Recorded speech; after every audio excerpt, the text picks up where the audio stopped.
Hey guys, mga ka-YouTube, bakit meron akong present na hold? Kasi, galing ko to sa case monitoring services at Santa. Kasi, 5 days na lang before Christmas.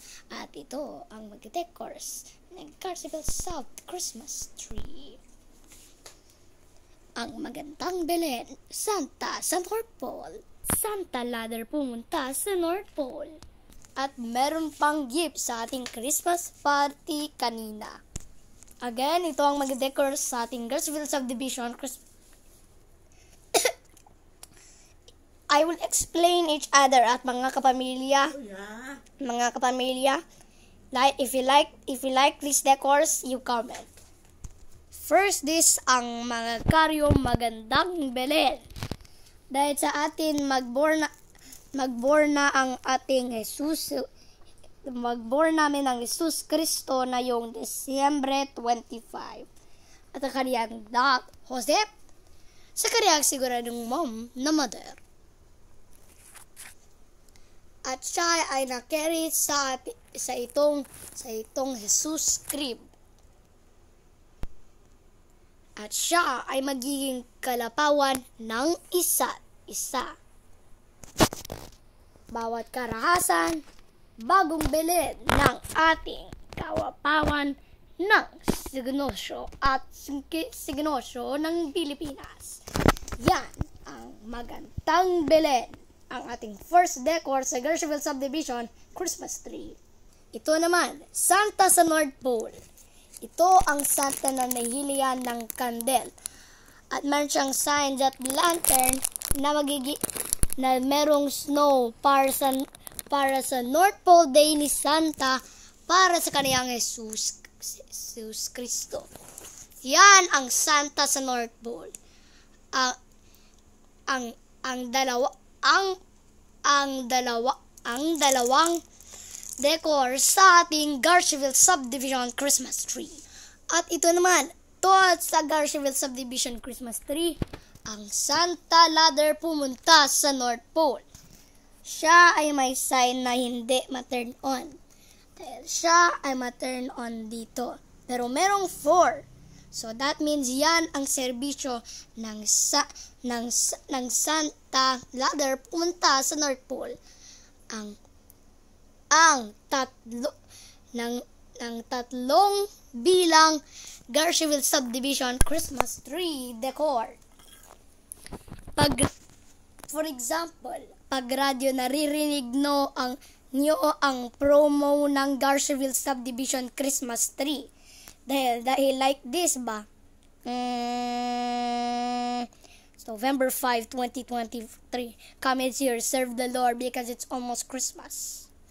Today is December 24, 2024, and it's the day of Christmas when Christ was born in the way of our Lord Jesus Christ. Well, welcome to the Garceville Subdivision Christmas tree, manufactured by Wilcon, Novo, and Let's Go.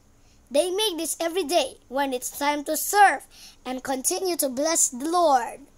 Garceville Subdivision Christmas tree. Garceville Subdivision tree. Buy now at Block 22, Lot 66, Garceville Subdivision, Mankilam, Tagum City. Buy now. This December 25 to February 2. Promo period runs from December 30 to February 17. Promo for DTI Fair Trade Number Series of 2024. Enjoy now the Garceville Subdivision Christmas tree. Buy now. O diba? Yan ang radyo ang isasabihin nyo sa inyong mga radio stations ng isang Lunes. So that yan ang sigurado ng Pasko. At sila ay buong at madiriwa ng mundo. Dahil pag isa hanggang 5 snowflake at isa hanggang 5 anghel at isang glittery box na pang-apat ng 1 linggo, yan ang mag-decor. But wait, meron pang isang anghel hanggang pang-apat. At meron ding snowman the Christmas decor para sa Pasko naming na mahal. Now, ang mga presents naman sa Christmas party kanina. Before si other one, ito ang mga Kuromi stickers. Dito sa Kuromi, at ito si Sanrio.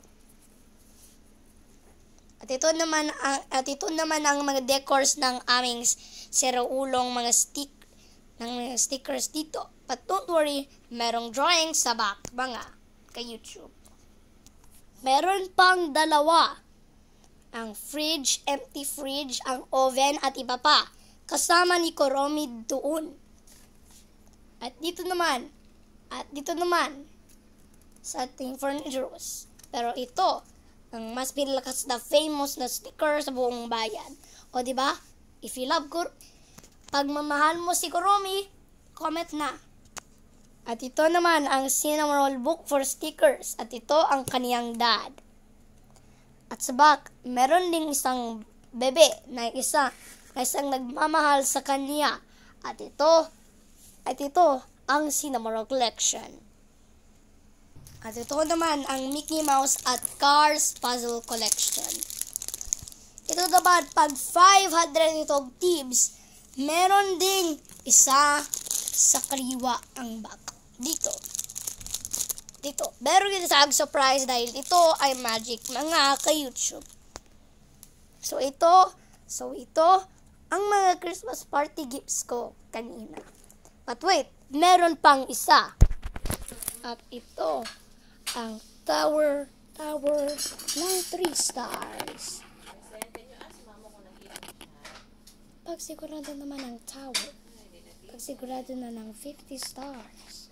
Yan ang game sa ating kalapawan ng kaliwa. Yan ang ating popularyong game sa Roblox. Yan ang Tower of 500 stars. Pero ito ay 1, 2, 3, 4, 5, 6, 7, 8, 9, 10, 11. May 11 towers sa Tower of 500 stars. Dahil ito ang work. Meron isang blue thingy at merong a lot of towers na isa. At ito ang ginahold mo. So yan ang ganing sigurado. Let's test this be yung Tower of 500 stars. 3, 2, 1.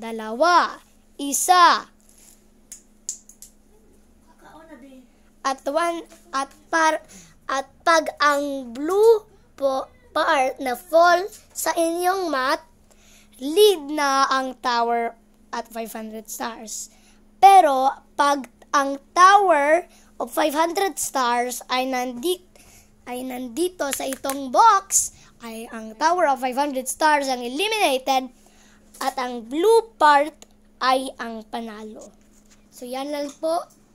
Merry Christmas and bye-bye sa inyong lahat. Manigong bagong tuon po, mga ka-YouTube.